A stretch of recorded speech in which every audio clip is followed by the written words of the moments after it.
morning, everyone. Welcome to the Dogs Down South podcast. Man, what a week to be talking college football. It's a great week. Pumpkin spice lattes rolled out today, and college football starts on Thursday. It is a great day to talk about college football. Tim, how are you, man? Dogs Down South is happy to have you tonight. We're going to talk some college football. It's going to be fun. What you up to tonight, man? Hey, Ted, man, I am geared up for this weekend. I'm like you. It's a fun time of year. And I don't know that week one is always that week where you'll watch football.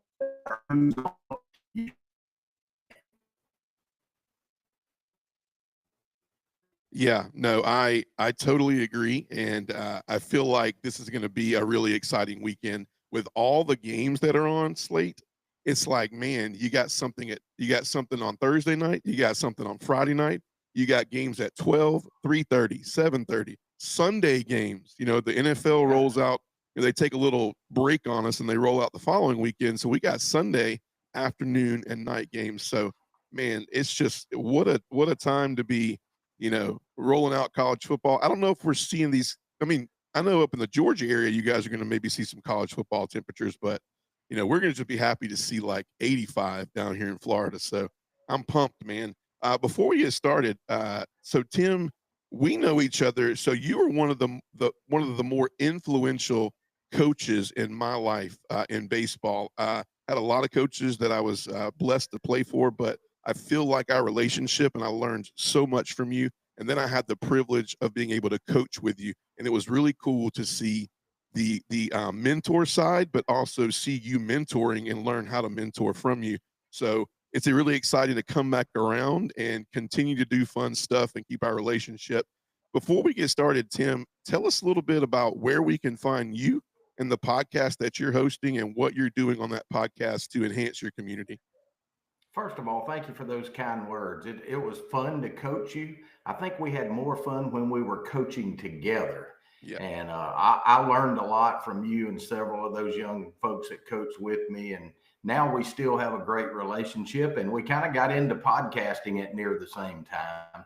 My show is called the Integrity Sports Podcast. And Ted, I started this as a local podcast because our newspaper here locally had gone from a daily to a once a week.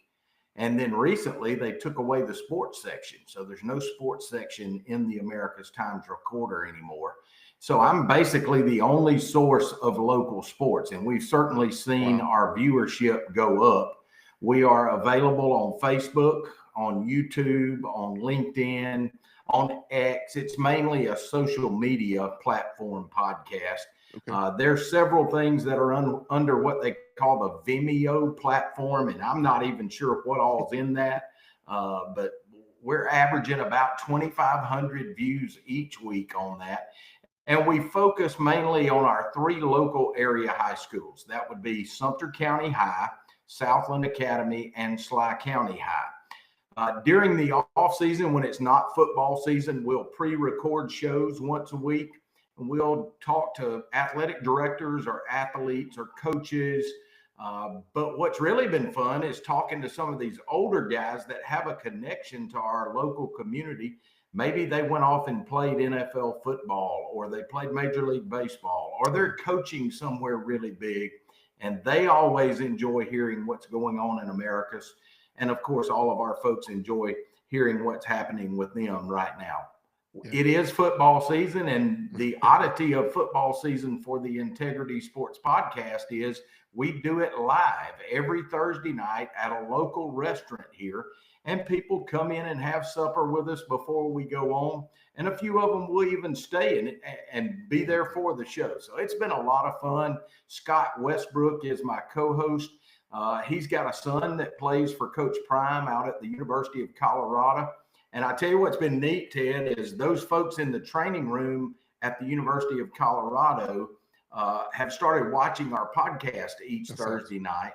You'll remember this. Michael Pollock, who was the head coach at America's High years ago, is now the special teams coordinator at the University of Colorado. So he's even joined in, and we've had him on our podcast a couple of times. So this thing just started as a hobby, and it's kind of kept growing.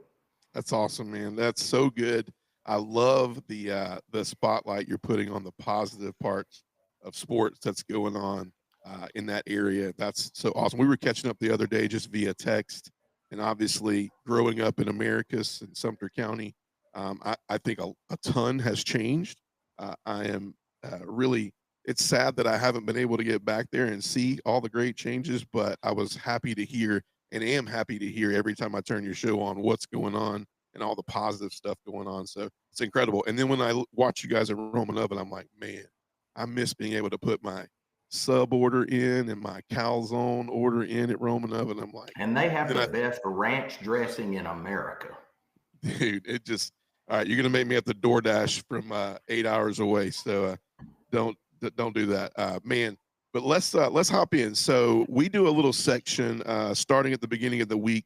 Obviously, we're going to be following up on around the SEC every week, looking at the teams that played in the SEC. I thought it'd be a cool little pick me up from the week previous. And so tonight we don't have any really follow ups. So I thought it would be cool to just highlight. I will tell you, as a Georgia fan, I have been doing a little bit of picking on Auburn lately, only because of the fact that I'm wondering if some of this stuff is true. And I'm like, you know what? Me and Tim are going to be going live soon. No better person than to go, hey, man, what do you know? What are you hearing? And I thought we would center our around the SEC corner around Auburn tonight. So let's hop in. My big hot takes that's going on all summer is Hugh Freeze. Okay. Yeah. He's mentioned, multiple coaches calling plays.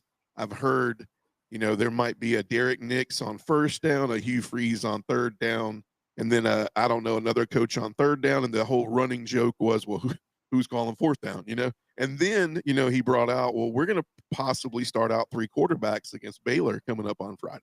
And so then the running joke was, well, there's 9 different possibilities, right? With 3 coaches calling plays and 3 quarterbacks to really jack this up, right?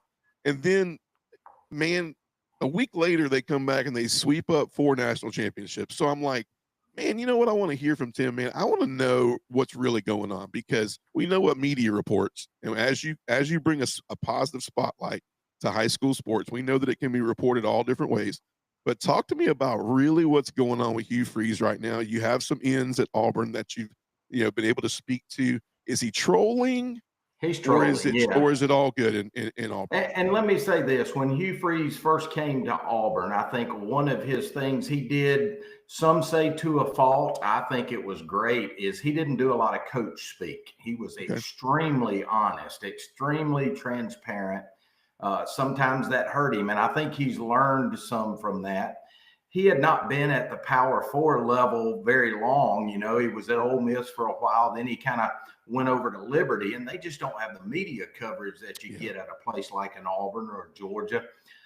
And he's learned over the last 3 years, hey, I can put something out there, boy, and they'll run with it. So I think he has done some of that. You mentioned the quarterback thing where he said he was going to could possibly play 3 quarterbacks. I don't know if that was as much of a troll. I went back and watched that clip, and I think he truly hopes that he's in a position where he can get some of those guys some playing time. Maybe not at the Baylor game, but the next 2 games after that. But the media, especially the mainstream media, really ran with that. Yeah, I agree. I mean, you got to look at Baylor and you go, you look at the first 4 games, and the games that stick out are, I think Dave Aranda and Baylor always fields a great defense. That's going to be an exciting game.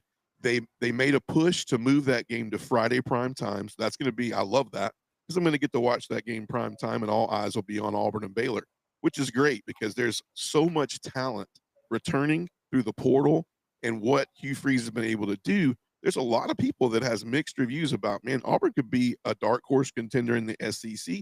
Could they have enough talent to get? But then they always fall back to, but Hugh Freeze, right? And we know Hugh's been through a lot health-wise.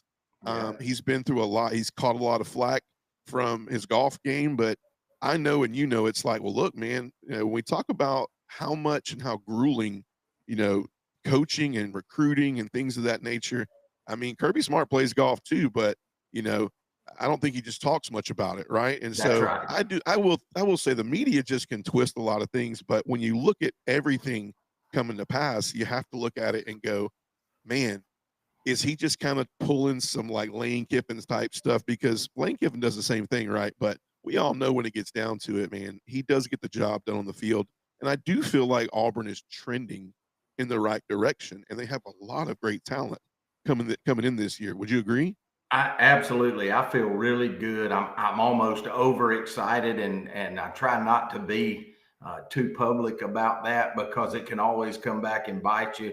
Yeah, But when you look at the wide receiver room, for instance, I think that going in, Auburn has, if not the best, at least one of the best wide receiver rooms in the country. You yeah, get Eric Singleton Jr. in from Georgia Tech, the top receiver out of the portal.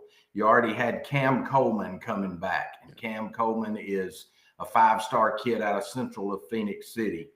Malcolm Simmons is back, who had a great year last year. And then, Ted, I'm hearing a lot in the fall about this kid named Sam Turner. Okay. He is from Southwest DeKalb in the metro Atlanta area. A 3.8 student out of high school, doing really well through the summer semester. He's that All-American kid, but they say he is lighting it up in fall camp. So you got four marquee receivers right Yeah, there. yeah, Of yeah. course, you mentioned the quarterback, and here's my take on the quarterback spot. We were awful last year. Okay. Okay. Peyton Thorne may have been the greatest guy in America. He was not the greatest quarterback in America. Right. We now have three new quarterbacks in that room, and I think we've upgraded. All three quarterbacks this year are better than the quarterbacks we had last year. So you have Jackson Arnold, that's the clear favorite as the starter. We brought in Ashton Daniel, who is a senior. He's from Buford High School, played out at Stanford, transferred back in through the portal as a senior to Auburn. And then, of course, everybody knows Deuce Knight. He Yeah. was the big recruit at quarterback, a dual threat guy. And here's what I think is going to happen, Ted. And I'm getting this from inside information, but it makes a lot of sense. Jackson's going to be the guy they're going to go with, win or lose for a little while. Hugh has kind of put his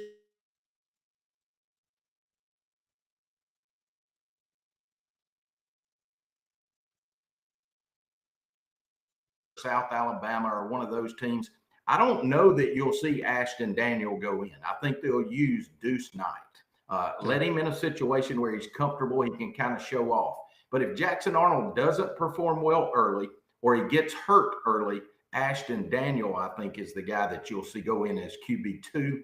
And Okay. that's because he is a senior. He's got Power 4 experience. You get a little more maturity with him. I like it.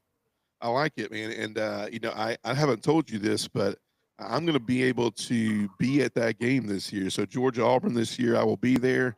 And man, I'm hoping that both of these teams are in a position that this is a good game. I think a lot of Auburn fans would love to get Georgia at night.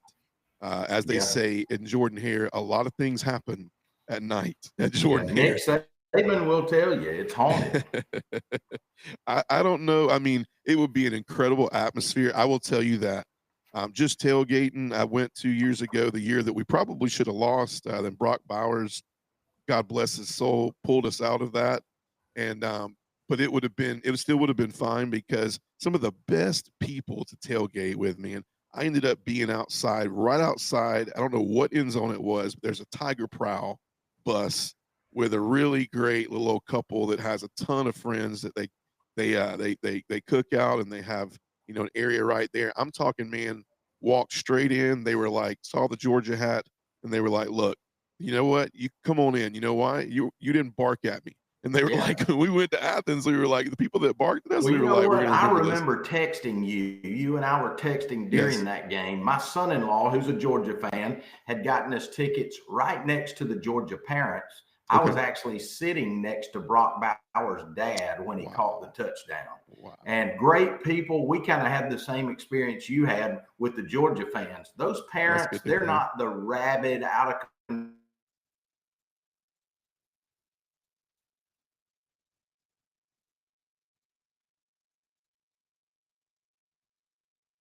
I'm glad to hear that you and I had a similar experience Yeah. there. No, definitely. It was incredible. Looking forward to it this year out. And I really appreciate the take because I know for the listeners that follow Dogs Down South and follow the SEC that we've been talking about all summer long and at the beginning of the year, I did agree, and I had a little poll out there. Do we think? I think Freeze, and I know Freeze and Kiffin go back and forth. A lot of people think they're arch enemies, but they're in texting threads that are probably a lot worse, and so they give each other a hard time. But I think that keeps the game human in the coaching ranks. They work a lot of long hours, man, and they are away from their families a lot. And so sometimes I think they just stand up on that podium and go, you know what? I don't know if I want to tell them everything they want to hear today. I think I just want to see where this will go. And they probably look back, and I know he probably has laughed at it a little bit. And he's probably shared it with the players, and they probably laughed. Yeah. So it's good to see. I did write down in my notes about Jackson Arnold and Deuce Knight. And my question is this, like, and how confident do you think Auburn is in Jackson Arnold? I mean, he's a guy that Hugh Freeze will tell you, he was like, as soon as he hit the portal, they were talking to Jackson Arnold. They wanted Jackson Arnold, and I do understand, the inability to have that continuity at quarterback that Auburn needs the past few years has not been there, and we know that can be the game changer, and we know Jackson Arnold can be all of those things. But everybody would also tell you too is he's had his stints of being just one of the players that hasn't lived up to expectations. What do you Absolutely. like? What do you like about Jackson Arnold, and why do you think he's a game changer this year for Auburn? I don't know that I do like him yet. I don't know Okay. enough about him. I think he's a great kid from everything that I've read about him. Here's what scares me. All the reports that I've gotten from my insiders have said he struggled most of fall camp. Mhm. So that scares me a little bit. But here's my take, Ted. And I heard somebody say this not long ago. Jackson Arnold, he won the Elite 11 competition. He signs with Oklahoma, goes out and just underperforms and ends up transferring. If he had transferred to Ohio State or Michigan or Alabama, the mainstream media right now would be singing his praises. He would be the next coming of Jesus Christ, you Yep. know? Yep. Unfortunately, he went to Auburn. Hopefully, by the end of the year, we're saying fortunately, but he Yeah. just hasn't gotten the same amount of love. So Yeah. I won't stand here and say that Jackson has just blown the doors off so far. I hope that begins on Friday night. We're going to have to wait and Yeah. see. Yeah. It's going to be fun to see, man. And I agree with you. I think that Hugh Freeze is a little smarter than that. I think he knows the stage he's on. I think that you got to be careful because this could be what you don't want to do is I mean, you got to play Baylor, you got to turn around a couple games later and you got to go play Oklahoma. And we all Yeah. know Oklahoma, yes. So Oklahoma is one of my dark horse picks as well this year. I think John Mateer coming over from Washington State is a legit Heisman candidate. You mix that with Ben Arbuckle, who was his OC. I mean, That's Brent right. Venables went out and said, "Look, we understand that I can field a good defense, and we also understand I'm probably on the hot seat, and we understand that Oklahoma wants to see offense." Well, they went and got it. They got Jaden Ott from California, or Cal, I should say. Yeah. And I mean, he had yards last year from Cal with a terrible offensive line. So Oklahoma's going to be a tough one. So obviously, when you look at it, you kind of want to lean towards, okay, if we come out of this 4-0, this could be a really, really great Georgia Auburn game, man. I mean, depending on how these two teams come out unscathed from, Georgia also has to tangle with Alabama before that game, and so we got to see where we're both at. But also, you look at it and you go, okay, 2-2 would be rough because Auburn Yeah. has, just like Georgia, has a really tough schedule the rest of the way. So obviously, 2-2 would be a scary start for Hugh Freeze, and then you don't want the chatter. We all know what the chatter is he's Hugh Freeze. Is his time, is time over at Auburn? He's been given the talent. He's been doing this. And so I think it would be in his best interest to obviously put their best foot forward and not test the waters. I think they got to go into Baylor Yeah.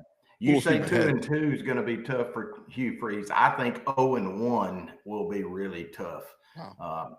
He's in a situation right now where the folks at Auburn want to love him, Right. but he's at an all-time low at Auburn right now. He really needs this win. I told somebody today, if Auburn lost against Baylor, it would be catastrophic to Auburn. If Wow. Baylor loses to Auburn, it's not catastrophic to their season.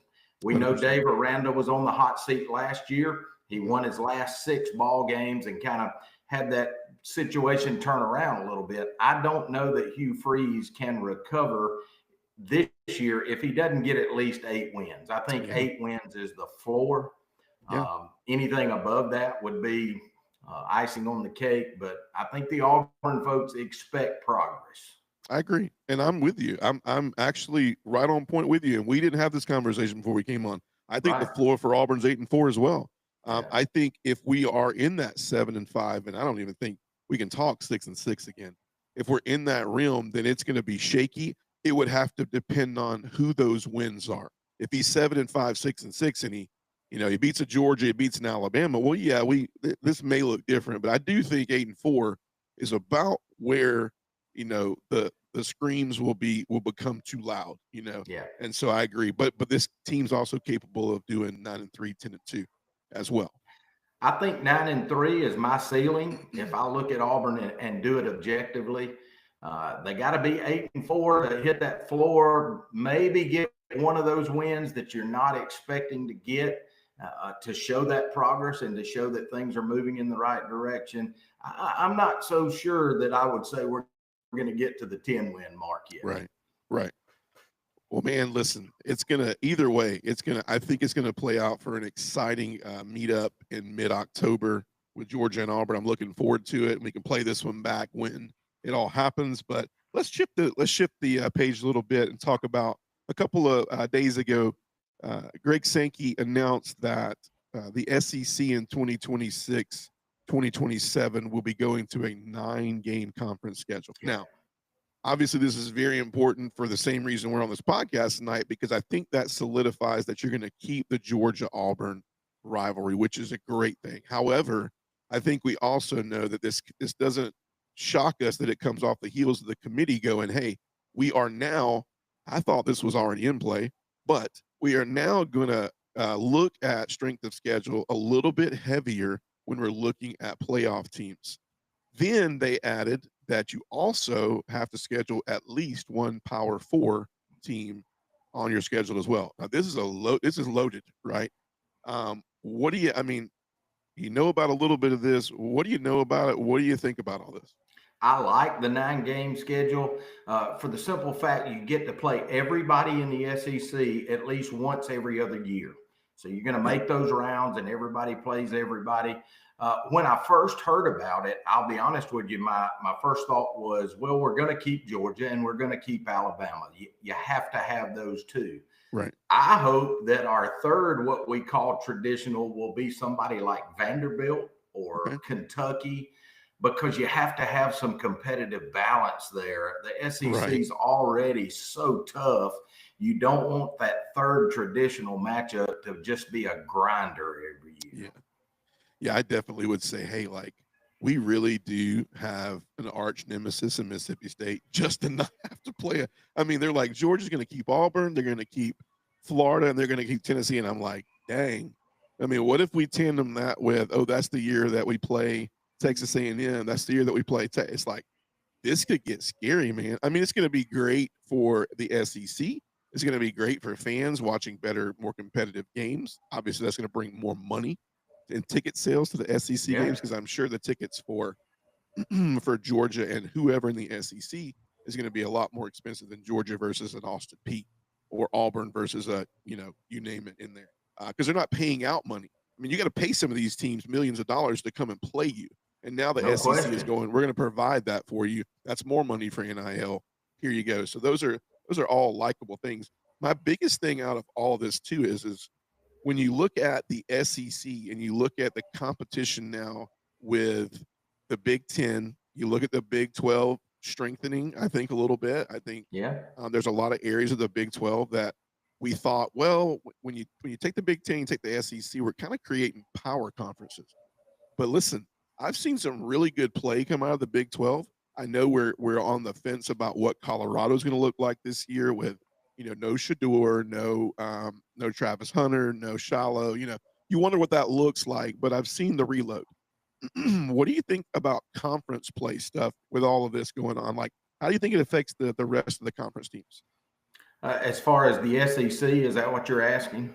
Yeah. So as far as the SEC, do you think this is something that they will follow with? do you think now the Big 12 is going to go, well, we got to up the standard? Because we do know that some of these conferences, like, I mean, I'll be honest with you, I've looked at the Ohio States and the Michigans and some of these schedules sometimes, and I'm like, well, look, they only really got 2 games every year that they got to go. We got to win these, because 10-2 for an SEC team this year probably gets them in. So I Yeah. think does this put the pressure on a lot of the other conferences to go, we got to up our game now?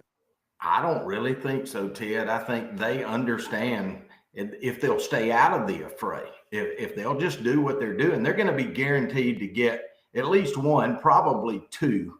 The 2 teams that make it to their conference final, if they just don't have 3 or 4 losses, I think they'll be fine and get in.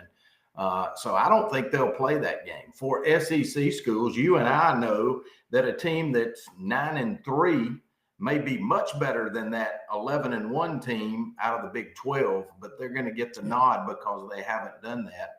They can say all they want to that they're going to look at strength of schedule, but when they compare conferences, there's always, I don't want to call it a political thing, but there's always that perception that, hey, we got to get this Midwest team in, or this West Coast team in, or this Northeast team in. So I think the SEC's just got to kind of go with what they've got, and the other ones will stay where they're at. Love it. Love it. So let's shift a little bit. Let's get some fans excited. Obviously, SEC, all college football is open this weekend.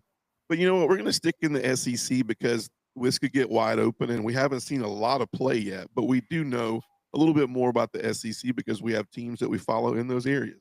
But I'm curious to know, I'm going to give you mine, and I want to know yours. Like, who do you think the most exciting player in the SEC this year could be? And if you got multiples, it's fine. My Auburn folks would kill me for saying this, but the most exciting kid I've seen in college football is Alabama's Ryan Williams. The kid's just electric. He catches anything around him. He can move. He caught one behind his back for a touchdown last year. So, unfortunately, I would say he's my top guy. What about you? Okay. So I'm gonna tell you, I like Lenore Sellers at South Carolina. Listen, this guy is just he just does things on the field that are really unheard of. I like what he did last year at South Carolina. This is it's kind of out of left field, but like I think Lenore Sellers is also a possibility for the Heisman. I think he does a lot with a little. I mean, South Carolina has definitely not had the teams of old, but they are getting back there. But they definitely hit it out of the park with this guy. So I like him a lot. And I'm gonna tell you another sleeper of mine is, I just mentioned him, is John Mateer out of Oklahoma. If it will transfer from this Pac-12, it is not the SEC. So you got to see if this offense and him transfers. But they are both very exciting. They're both Heisman candidates. But I do like the pick of Ryan Williams too. I will agree with you that Georgia fans wouldn't like it if I picked it either, especially the fact of what he did to Georgia last year. Single-handedly. You mentioned John Mateer. Let me just say this. I've never seen the kid play a down of football. But if you go by the mainstream media, he has gotten more love than Joe Biden on CNN. I mean, this guy is everybody's pick to be the savior back there at quarterback for Oklahoma. So odds are there's a lot to what they're saying. I just don't know from a personal standpoint because I haven't seen him.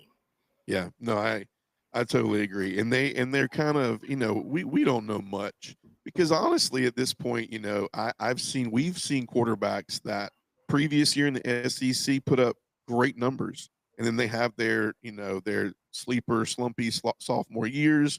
Then they have their more rejuvenated junior. We're just in an era of college football, though, where everything changes every season. NIL is in play, portal's in play, and so it's so important for these players to see playing time, to produce when they do play, and for us, we just want to keep the pageantry of college football. So we want to see some of these players do really well, obviously. And so it's fun to see the things connect, and we hope they connect. There's 2 guys over at Texas, too, that I think are pretty exciting. At least one, we know Anthony Hill, the linebacker. He's the number 1 linebacker in college football. Hate that he's at Texas, but it is what it is. I'm going to be interested to see, does Arch live up to all the hype at Yeah. Texas? Yeah. We're going to see real quick, man, because he's got to go to the shoe on Saturday. Right. And we all know what 12 o'clock SEC games are. Those are actually like warm-up games. But he's going into big noon kickoff at the shoe. And he just so happens to have to start that be his first start this year. I mean, he started some games, but I'm not going to tell you the teams they were last year. But so this will be his first legit real start. And I will tell you that it's not helped at what they are throwing at this kid. I mean, you would have thought that he's already won the Heisman. He's already arrived. And I don't know, man. It's just tough on a kid. He's a Manning, so I know he deals with it. I'm sure that Peyton and Eli and all of them have been in his ear and helped him get through some of this stuff. But he has a daunting task ahead of him, not only to produce at Texas, but to live up to the hype of the Mannings. Would you agree? I would, absolutely. And it's going to be, how does he handle the pressure that the media is putting on him? Mm-hmm. We've seen him enough to know he's an athlete. He's a Right. Manning. He's got the head game. But can you handle the pressure of being in the spotlight at the University of Texas? Ted, I'd like to know, I started looking at Georgia's roster today. Mm-hmm. Just as I was preparing to come on with you, I wanted to say something good about somebody at Georgia, because I couldn't think of who's that superstar this year. Right. You've had so many of those in the past. Who do you think is the exciting guy to watch for Georgia this year? I think Georgia has done an incredible job at rearranging the wide receiver room. This is going to be a really exciting wide receiver room. We literally just dropped the ball every time he turned around last year. I mean, what you said earlier about the quarterback position was what the wide receiver position did last year. It just kind of wet the bed. Sorry for the listeners. It just wet the bed. We dropped the ball too much. There was no continuity between them and Carson Beck. So I'm going to give you a person that I think coming onto the roster is going to be really incredible for our team. And then somebody who's been with Georgia that I look to be an up-and-comer that's going to do some good things. And that's the one is Zachariah Branch, the kid from USC that we got through the portal. I mean, he's going to help us tremendously in all areas. I think he's going to be in the slot. He's a speedster, great hands, but he's also not scared to run you over in the secondary. So he returns punts, he returns kicks. He's the real deal. I think he was misused a little bit in USC, so I don't know if the stats and the things that came over from USC really line up with the player he really is. And a lot of people would probably look at Dog fans and be like Gunnar Stockton. Okay, listen. Gunnar Stockton has to just be a mailman this year. He doesn't have to be Superman. He just needs to deliver the ball. Stetson Bennett was the mailman. Stetson Bennett was the mailman. Yeah. But we were successful with those years because he knew he didn't have to go win the football games.